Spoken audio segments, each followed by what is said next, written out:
Welcome to This Week in Airline Safety. I'm your host, Todd Curtis. Today is November 7th, 2014, and the last week or so has been rather eventful. This time around, not in the airline side of aviation, but in the aerospace side of aviation. Specifically, just over a week ago on October 31st, Spaceship Two, which was the suborbital spaceship being designed by Scaled Composites for use by Virgin Galactic, suffered a flight test mishap that led to the loss of the spacecraft and the loss of one of the two crew people on board.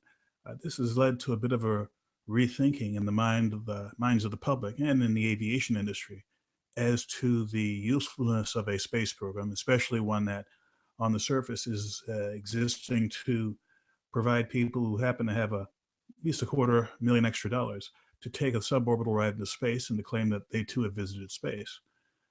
Now, this also made me rethink things in a different light. The goal of airsafe.com from the beginning has been to provide the public with useful information about aviation safety and to allow them to make decisions about their own personal choices for air travel, baggage, etc. This is an area, space, that airsafe.com has discussed before and had actually had some content on the main website, specifically about the accidents with Columbian Challenger that led to the loss of the astronauts on board, plus a short history of other spaceflight mishaps.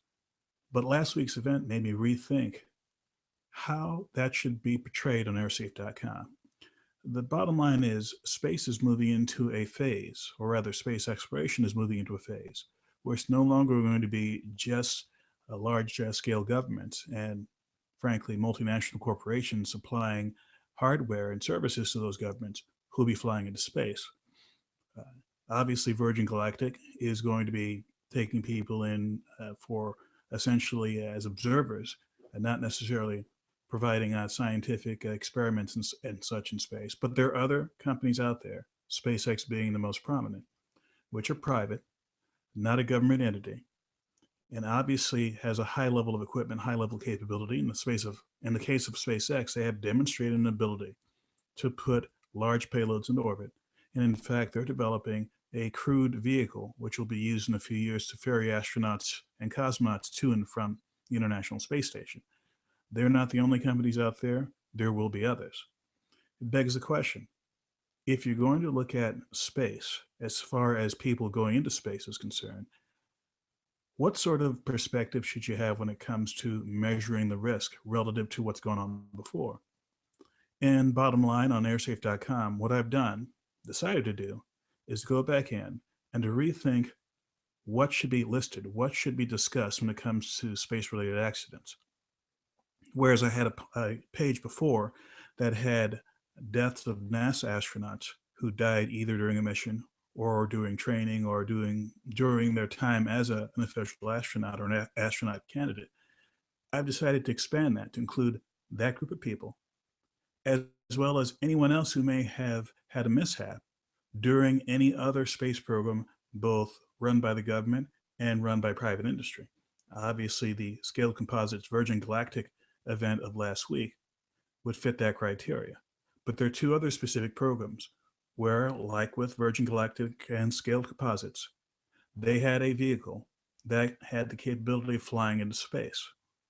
Space, specifically, being defined as 100 kilometers above the surface of the Earth, which is the internationally recognized boundary of space. The two specific programs I had in mind were the X-15 program, which ran from the late 1950s to the late 1960s, which had a total of three rocket planes, basically, several of which, or on two occasions, they exceeded the 100-kilometer boundary for space.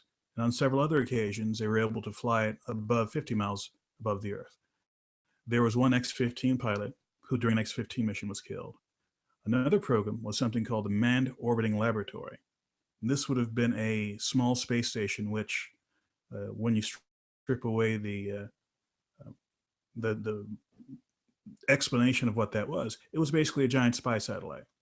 Rather than having a giant spy satellite that was automatically controlled from the ground, it would use Gemini-type hardware to fly two astronauts up with it, stay with the satellite and the sensing equipment for some number of days, and then come down again. There was one candidate who was in that program who died during a training accident at Edwards Air Force Base. And after the program was canceled, several of those astronauts actually transferred to NASA, and roughly a half dozen of them flew on the space shuttle. Well, be that as it may, what this ended up doing is there's two new pages, very much expanded with respect to any event that has resulted in a death of a U.S. astronaut, that is a NASA astronaut, an astronaut trainee, payload space specialists, people who may have flown on, let's say, the shuttle, who are not full-time NASA astronauts, but who died during a mission.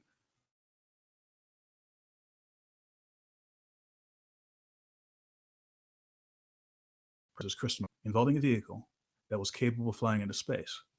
And I also included mishaps where the vehicle was lost, but maybe the people survived. And it turns out there were quite a few events. The first one, where there was a vehicle mishap, loss of vehicle, was actually back in 1961, the second suborbital flight for the Mercury program. Virgil Gus Grissom was the astronaut, nearly drowned. Capsule sank to the bottom of the Atlantic. It stayed there for some number of years, wasn't recovered until 1999. And then we had, well, just last week, the Spaceship Two mishap, where the spacecraft was destroyed. One of the two crew members was able to escape. And on the other side, looking at any kind of disaster in space or involving a space flight, there are several events other than the most well-known ones. Of course, the Salyut 1 crew that was lost for the Russians, the Soyuz 1 capsule, which crashed and killed the one cosmonaut on board. There was also a case, 1975, the Apollo-Soyuz test project. There were reaction control fumes. I believe it was, it was one of the fuels used for the reaction control system. Fumes came into the capsule, and the three astronauts, including Thomas Stafford, who was on Apollo 10, they were hospitalized for a couple of weeks.